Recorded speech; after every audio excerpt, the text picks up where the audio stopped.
Shalom Hashem, estamos continuando o estudo da primeira epístola de Pedro, universal apóstolo, aos gentios, aos cristãos que estão no Ponto, Bitínia, Capadócia, Ásia,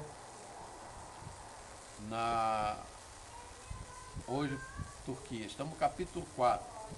Ora, pois, já que Cristo padeceu por nós na carne, armai-vos também vós com este pensamento, que aquele que padeceu na carne já cessou do pecado, para que no tempo que vos resta na carne não vivais mais segundo as concupiscências dos homens, mas segundo a vontade de Deus. Porque é bastante que no tempo passado da vida fizesseis a vontade dos gentios, andando em dissoluções, concupiscências, borrachices, glutonaria, bebedice e abomináveis idolatrias, e acham estranho no correres com eles, no mesmo desenfreamento de dissolução, blasfemando de vós, os qual hão de dar conta ao que está preparado para julgar os vivos e os mortos. Porque por isso foi pregado o Evangelho também aos mortos, para que na verdade fossem julgados segundo os homens na carne, a viver segundo Deus em espírito. E já está próximo o fim de todas as coisas, portanto, sede sóbrio e vigiai em oração. Temos dois temas aqui até o verso 7. Um, sobre os sofrimentos na carne e as concupiscências, as tentações.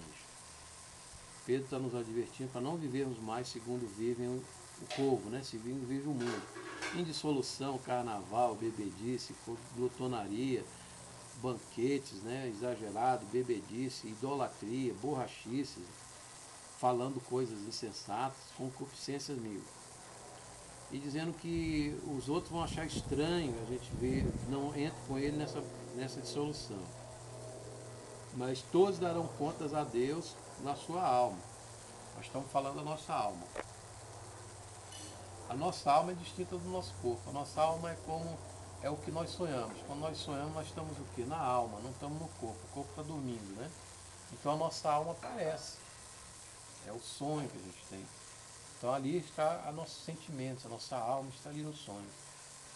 Então, muitas vezes, aquilo que a gente faz durante o tempo acordado, o sonho reflete à noite na nossa alma. Não é? Então, se a gente, por exemplo, durante o dia ter muito susto, muita tensão, à noite nossa alma sonha sonhos de tensão, de susto, de pavor, devido àquelas lembranças do dia.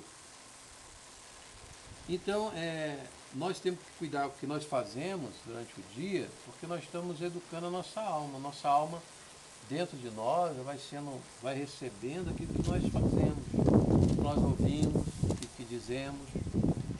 Então, Paulo está dizendo que nós temos que cuidar da nossa alma. Como? Cuidando do nosso ser, do nosso corpo. Como é que você vai cuidar da sua alma? Você cuidando do que você vê, do que você fala, do que você faz. E essas obras, esse nosso procedimento, ele está sendo anotado por Deus, todas as coisas. Deus tem lá o computador, está anotando tudo que a gente faz. No dia do juízo, será cobrado de todos os homens. Se fez o bem para a ressurreição da vida, se fez o mal para a ressurreição do mal. Então hoje, por exemplo, a gente tem que os muçulmanos estão debochando dessa questão. Eles estão fazendo atentado, matando inocentes, dizendo que são mártires. Não são mártires não, são anti-mártires. Porque o mártir ele morre por causa do bem, para fazer o bem, e não para fazer o mal. Então o mártir era os santos cristãos, tinha, por exemplo, a mulher, ao invés de ser com alguém que queria estuprar ela viria morrer do que participar daquele pecado. Então ela era uma santa, ela era um mártir, porque Deus disse para ela não pecar e ela pagou com preço com a vida. Tantos cristãos também queriam negar a fé em Jesus, e os pagãos romanos matavam, queimavam. Ele queria morrer do que negar sua fé em Jesus. Então ele morreu para fazer um bem, e não fazer um mal ao inocente. Então esses terroristas que dizem aí, islamistas, que estão matando os outros inocentes para fazer um bem, eles estão completamente enganados. O inimigo cegou a alma deles, eles estão fazendo uma obra que é do inimigo, que é o anti-mártir.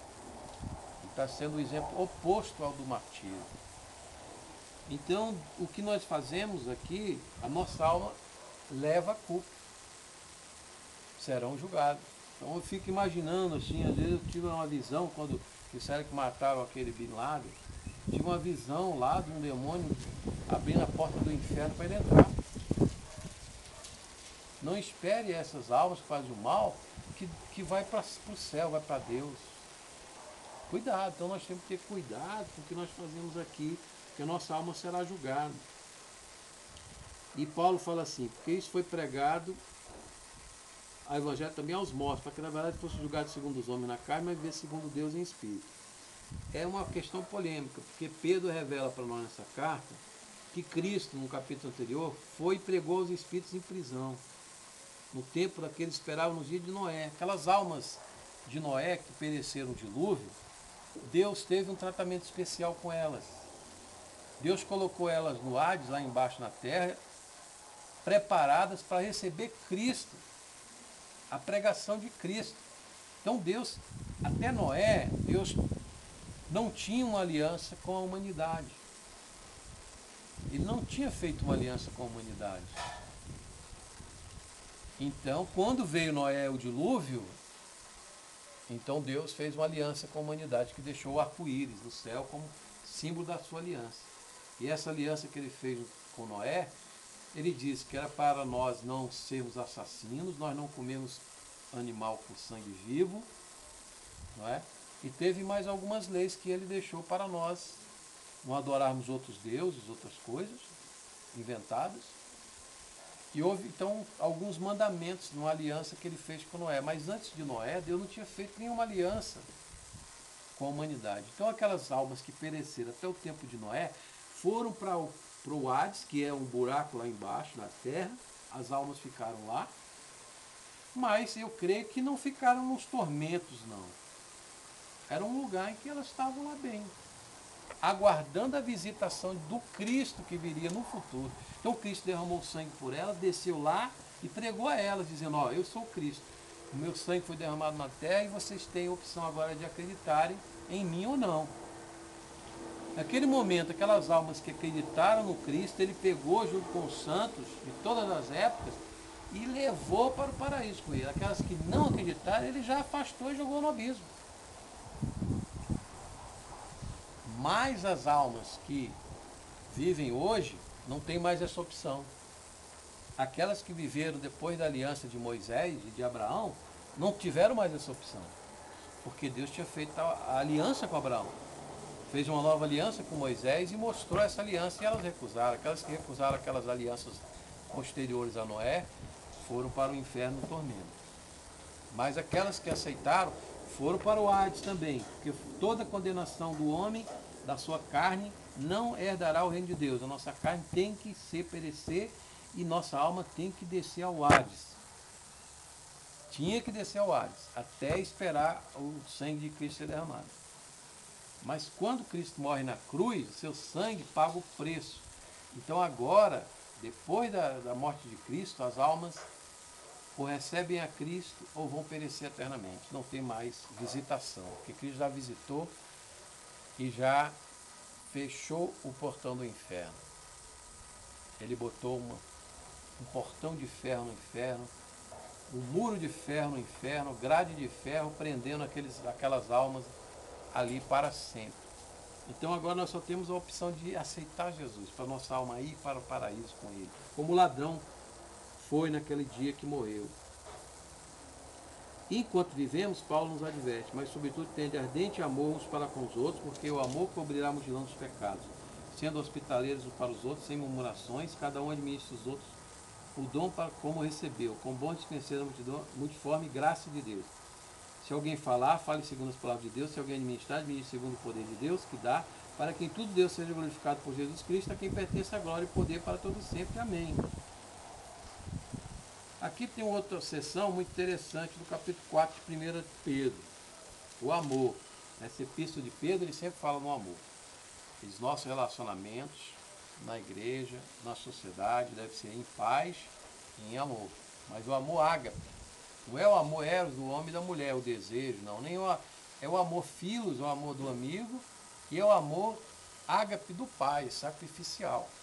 Então a gente tem que separar 3 tipos de amor que a Bíblia fala.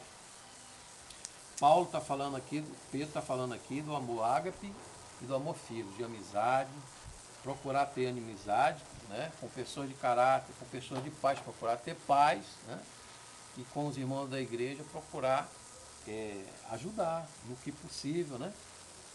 Então, Pedro está dizendo, quando a gente está se ocupando isso, em ajudar o próximo, ajudar os irmãos, a gente está deixando de lado um monte de coisa errada que estão fazendo por aí. Então, é uma maneira de nós ocuparmos nossa peregrinação, como Pedro também chama aqui, peregrinação do nosso tempo na terra, até a nossa subida com o Senhor Jesus. Aqui, Pedro também nos adverte sobre a questão da administração dos dons. Olha, os dons espirituais, os dons naturais. Então, isso aqui é dom espiritual e natural, não é só espiritual nem natural, é geral, dom geral.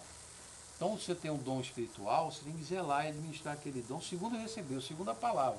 Você não pode querer inventar moda, né? Fazer as pessoas andar como nem cachorro na igreja, latindo, que nem gato, miando, e dizer que aquilo é o Espírito Santo. Você pode inventar uma coisa que não está na palavra. Tem que ter cuidado em administrar os dons espirituais do Espírito Santo. E também tem que ter cuidado com administrar os seus dons naturais, a sua inteligência, a sua profissão, o seu conhecimento que Deus lhe dá, a sabedoria que Deus lhe dá, os bens que Deus lhe dá. Então, quer dizer, não, você tem que administrar segundo a palavra. Você não pode pegar seu dinheiro e sair torrando aí de maneira errada. Você não pode pegar o seu tempo e sair desperdiçando. Então, seus dons naturais você tem que administrar também segundo o dispenseiro da multiforme graça de Deus. Com a graça que Deus lhe dá, também você deve usar e administrar. Amém? E ele fala também no que falar, no que administrar, para quê? Para que tudo Deus seja glorificado por Jesus Cristo, a quem pertence a glória e o poder para todo sempre. Amém. E uma coisa que nós passamos, mas nós vamos voltar no capítulo 4, é sobre o sofrimento na carne. Porque no capítulo anteriores, Pedro também aborda essa questão do sofrimento. No capítulo 2 ele diz, mas se fazendo bem sois afligidos e sofreis, isto é agradável a Deus. Então veja, a pessoa lhe agrediu, lhe xingou, lhe feriu. Não é? O que você pode fazer? Você não pode evitar a presença daquela pessoa, você não vai agredir aquela pessoa. Você vai relevar, você vai dizer, olha, isso é sua opinião e tal, mas você não vai agredir aquela pessoa. Você vai ter que sofrer injustiça. Muitas vezes por causa da sua fé, por causa da sua honestidade, você vai